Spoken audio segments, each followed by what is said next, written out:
Hola doctores, ¿cómo están? Bienvenidos a un nuevo video de Punto Anar. Compañeros, el día de hoy vamos a ver cirrosis hepática. Es un tema muy importante, sin embargo va a ser un tema corto porque lo vamos a dividir en dos. El día de hoy vamos a ver cirrosis hepática e hipertensión portal y el día de mañana vamos a ver las complicaciones que nos puede traer tener cirrosis hepática. Así que compañeros, para no hacer este tema más largo, iniciamos. La definición consiste en un proceso difuso caracterizado por fibrosis y conversión de la arquitectura normal del hígado en nódulos estructuralmente anormales. Recuerden compañeros que el hígado es muy complejo. Tiene una doble circulación, la circulación sistémica y la circulación portal, además de que es una glándula endocrina y exócrina. Entonces, si nosotros empezamos a tener este cambio de hepatocitos, estas células funcionales, por tejido fibrótico, va a haber una remodelación de la arquitectura. ¿Qué va a ocasionar esto? Si tenemos fibrosis, ya no va a haber salida de líquido. Entonces vamos a tener una hipertensión portal. ¿Qué va a ocasionar la hipertensión portal? Pues muchas consecuencias.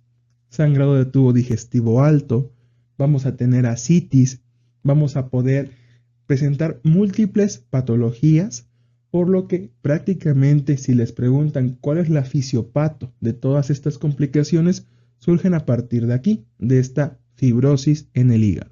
¿De acuerdo? Epidemiología. En México existen alrededor de 100,000 a 200,000 pacientes cirróticos. Es una gran cantidad. Incluso en los pisos de medicina interna, yo creo que es de las patologías más frecuentes. Es la cuarta causa de muerte más común en edad reproductiva y la sexta en población general. Las principales causas ya las comentábamos: un consumo excesivo de alcohol, de 40 a 60 gramos por día durante 20 años, la hepatitis C, partiendo que prácticamente el 80% de las hepatitis C van a cronificar y el 27% van a evolucionar a cirrosis, ya saben, en 21 años. Hepatitis B en tercer lugar. En cuarto lugar, fármacos como el metrotexate. Y finalmente, hígado graso. Esta parte de hígado graso cada vez va a ir escalando en posiciones por todo este tema de síndrome metabólico, que pues es una pandemia a la que nos estamos enfrentando. Cuadro clínico, compañeros. Tenemos una cirrosis compensada, o mejor dicho, una insuficiencia hepática compensada, y tenemos una insuficiencia descompensada. Compensada, compañeros, es una insuficiencia temprana que puede ser asintomática y no presentar ninguna alteración analítica. Podemos tener datos muy inespecíficos, como fatiga, pérdida de peso y anorexia. Es muy probable que muchos pacientes con alcoholismo, que en teoría todavía no son cirróticos, ya empiecen a presentar cuadros de cirrosis, porque, repito, están compensando. Sin embargo, ya cuando está una cirrosis descompensada, empezamos a tener un sangrado de tubo digestivo alto por varices esofágicas. ¿Por qué razón, compañeros? Por esta misma hipertensión portal secundaria a la fibrosis. La sangre va a buscar la manera de salir por algún lado y una vía de escape son las varices esofágicas, o mejor dicho, la circulación esofágica, que se va a convertir en una varice y posteriormente a esto pues puede sangrar. Vamos a tener ictericia, que son datos típicos de falla hepática, ascitis. La ascitis también se explica un poco similar en esta parte de que pues tiene que haber salida de líquido. Encefalopatía por una acumulación de amonio, ya que no está cumpliendo el hígado su función de ser también un depurador del organismo. Peritonitis bacteriana espontánea. Esto obedece a que la cantidad de líquido peritoneal pues se ve modificada. Mejor dicho, los componentes del líquido peritoneal se ven modificados por presencia de ascitis. Entonces podría ser un caldo de cultivo para desarrollar patógenos. sepsis o en el peor de los casos un hepatocarcinoma.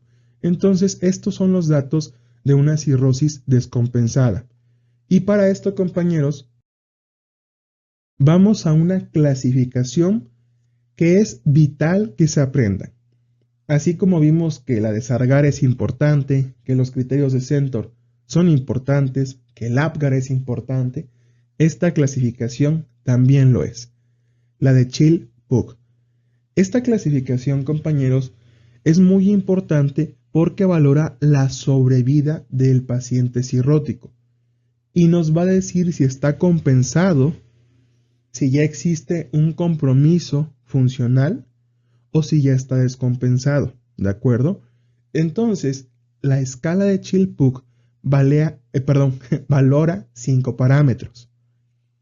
¿Y por qué me confundí ahorita y dije balea? Porque tenemos una mnemotecnia, que es batea, ¿de acuerdo? Batea de batear. Donde B son las bilirrubinas, A de ascitis, T de tiempo de protrombina, E encefalopatía y A de albúmina. Si se dan cuenta, compañeros, son 3 parámetros bioquímicos y 2 clínicos. Es un bioquímico, un clínico. Un bioquímico, un clínico. Perdón, sí, efectivamente. Y un bioquímico. Entonces, el primer bioquímico son bilirrubinas. Un punto nos va a dar que tengamos bilirrubinas menores a 2. 2 puntos de 2 a 3 y 3 puntos más de 3. Es importante memorizarse el puntaje, de preferencia el puntaje para ver si está descompensado, para estadificarlo en pocas palabras, y memorizar los parámetros. A lo mejor esta parte de los datos de los parámetros bioquímicos no es tan necesario, repito, solamente memorizar los parámetros y los puntajes, ¿de acuerdo? Después el segundo parámetro, el clínico, es ascitis. 1 es ausente, 2 es leve, que responde a diuréticos, y 3 es grave, que no responde a diuréticos, y necesitamos una paracentesis para evacuar ese líquido acítico. T, tiempo de protrombina, que aquí tenemos que ver el INR, E de encefalopatía y A de albúmina. ¿De acuerdo, compañeros? Entonces, por favor, memoricen esta mnemotecnia: batea, bilirrubinas, ascitis, tiempos, encefalopatía y albúmina. ¿De acuerdo? Entonces, si se dan cuenta, podemos tener un puntaje de 5 a 15. ¿De acuerdo? Entonces, si tenemos de 5 a 6, eso nos habla de que está compensado, tiene una sobrevida del 100% al año y al segundo año del 85%, entonces es bastante buena. Un Chill-Pugh B ya son de 7 a 9 puntos y aquí ya tenemos un compromiso funcional significativo. La sobrevida disminuye bastante, 81% al año y 57% a los 2 años. Y el Chill-Pugh C ya tenemos más de 10 puntos. Esto nos habla de una descompensación. La sobrevida al año es apenas del 45% y a los 2 años del 35%. Entonces, compañeros, sí es muy importante esta diapositiva, especialmente recordar los parámetros y los puntajes de la escala de Chill-Pugh. Bien, vamos al diagnóstico de cirrosis hepática. El gol estándar es con biopsia. Obviamente necesitamos este estudio histopatológico que nos confirme la presencia de fibrosis y nódulos de regeneración. Pero el gol estándar solo lo hacemos en duda diagnóstica. Generalmente hay que buscar un diagnóstico etiológico, investigar las causas como alcoholismo, paneles virales de hepatitis B y C. Hay que ver también pruebas de funcionamiento hepático, valorar AST, ALT, fosfatasa alcalina, hipoalbuminemia, tiempos de coagulación. Hay que hacer un ultrasonido abdominal y, compañeros, siempre hay que hacer una endoscopía al diagnóstico y posterior a esto de 1 a cada 3 años. ¿Por qué razón, compañeros? Porque ya saben que una de las principales complicaciones es el sangrado de tubo digestivo alto secundario a varices esofágicas. Entonces, necesariamente tienen que hacer una endoscopía para descartar que no existan varices. Esto partiendo, compañeros, de que nosotros hacemos el diagnóstico ya de manera tardía, cuando el paciente ya está descompensado. Obviamente un paciente compensado alcohólico no te va a llegar a consulta y decir, es que voy a tener cirrosis. No, para nada. Te llega ya cuando está descompensado, ¿de acuerdo? Y vamos a recordar un poquito esta escala de Chill-Pugh. De estos estudios de aquí, compañeros, ¿cuáles tienen que ver con Chill-Pugh? Recuerden que son 3 parámetros bioquímicos y 2 clínicos. Los 2 clínicos es la encefalopatía y la ascitis. ¿Cuáles son los 3 clínicos de aquí? La hipoalbuminemia, los tiempos de coagulación, y aquí no viene, pero hay que buscar la cantidad de bilirrubina total. ¿De acuerdo? Tratamiento. Actualmente no existe tratamiento que modifique la historia natural de cirrosis. A mí cirrosis es un tema que me gusta bastante. Me sé bien las bases fisiopatológicas, pero sería un tema bastante largo. Y hay estudios que se relacionan con fibroblastos y todo esto. Pero bueno, actualmente, para términos de NARP, la verdad es que todavía no existe ningún tratamiento y solamente vamos a tratar las complicaciones. Bien, compañeros, vamos con los puntos en NARP. De baja dificultad, Chill-Pugh A, tenemos una supervivencia del 90% a los 5 años. Es decir, es una cirrosis compensada, tenemos solo de 5 a 6 puntos. Chill-Pugh B y C, la supervivencia apenas es del 10%, es decir, con tener más de 7 puntos en un Chill-Pugh B ya es suficiente para que la mortalidad, mejor dicho, la supervivencia de este paciente a 5 años sea solo del 10%. Entonces, compañeros, recordar algo que veíamos en el tema anterior, la complicación más frecuente de hepatitis C es la cirrosis, en un 27%. Y una de las complicaciones más frecuentes de cirrosis es sangrado de tubo digestivo alto por varices esofágicas. Es por esto que cuando nosotros hacemos el diagnóstico de cirrosis, necesariamente tenemos que hacer un estudio endoscópico. ¿Para qué? Para descartar presencia de varices esofágicas y empezar a dar un tratamiento profiláctico. ¿De acuerdo? De dificultad media, compañeros, en los alcohólicos es frecuente que encontremos la contractura de Dupuytren. El consumo de alcohol como riesgo para desarrollar cirrosis en mujeres es más de 20 gramos por día y en hombres es más de 30 gramos por día. Y para que se den una idea, ¿cuánta cantidad de alcohol es esto? Es un caballito de tequila, 30 gramos de alcohol, ¿de acuerdo? Entonces, para que se midan un poquito más. Se debe realizar un ultrasonido cada 6 meses en pacientes con cirrosis para descartar complicaciones como hepatocarcinoma. Y de alta dificultad, compañeros, los AINES están contraindicados en cirrosis como en cualquier otra patología hepática debido a que disminuyen excreción de sodio en la orina y pueden inducir el fracaso renal. ¿Por qué? Recuerden que son análogos de prostaglandinas, entonces, mejor dicho, inhibidores de prostaglandinas. Entonces disminuyen esta filtración renal y obviamente nos pueden llevar a este fracaso renal. Y finalmente, compañeros, cuando en un ultrasonido se encuentran lesiones mayores a 1 centímetro, debemos realizar estudios complementarios como TAC o resonancia magnética, esto pensando en un hepatocarcinoma. Y de esta manera, compañeros, concluimos con cirrosis, que es la introducción a este gran tema que se viene con todas sus complicaciones. Vamos con hipertensión portal. Recuerden que esta fibrosis en la cirrosis nos llevaba a una hipertensión portal, porque no había por dónde salir a esa circulación gracias a la fibrosis y empezaban a aumentar los niveles de tensión portal. Bien, compañeros, vamos a la patogenia. Aquí recuerden ustedes que las presiones son consecuencia de la resistencia. Entre más resistencia haya, la presión es más alta. Entonces recuerden la fisiopato de la cirrosis. tenemos fibrosis. A mayor fibrosis, mayor presión portal.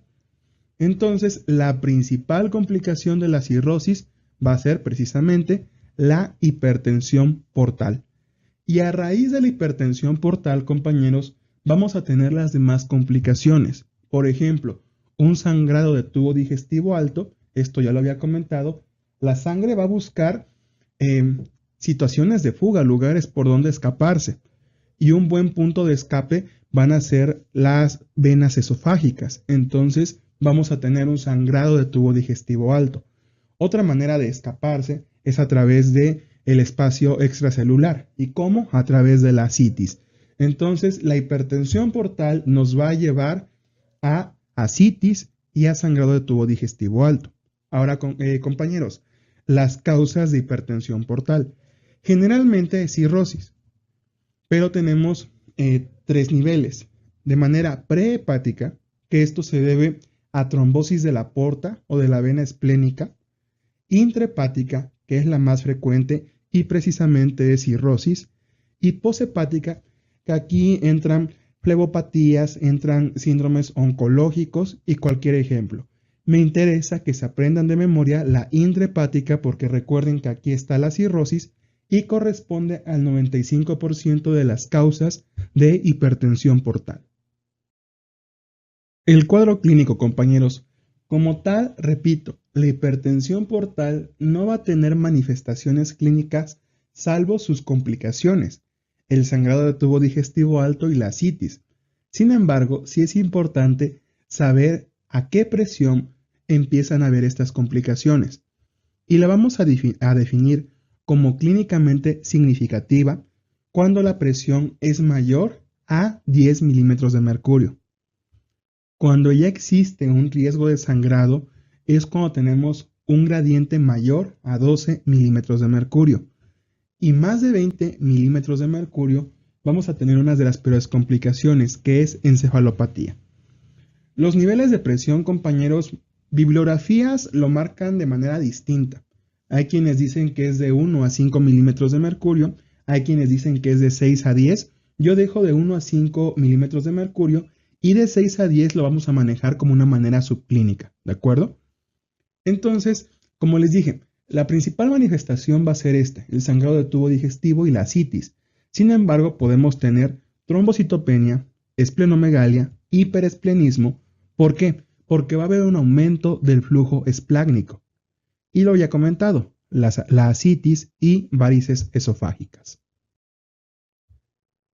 Y doctores, gracias por quedarse hasta el final de la clase, gracias por el apoyo como siempre. Ya saben, si les gusta nuestro material, síganos en nuestras redes sociales, en Twitter, ahí subimos puntos en AR, en Instagram subimos flashcard, suscríbanse al canal de YouTube, también tenemos canal en TikTok, pronto lo vamos a reactivar nuevamente. Y también, compañeros, ya saben, tenemos una versión completa de este curso en Patreon. Tenemos planes desde 130 pesos. Si les gusta nuestra manera de transmitir el conocimiento, les dejo aquí abajo el enlace para que puedan ingresar y ver si les interesa ser parte de esta familia. Entonces, compañeros, cuídense mucho. Vamos a seguir cumpliendo este sueño de ser residentes. Un fuerte abrazo. Hasta luego, compañeros.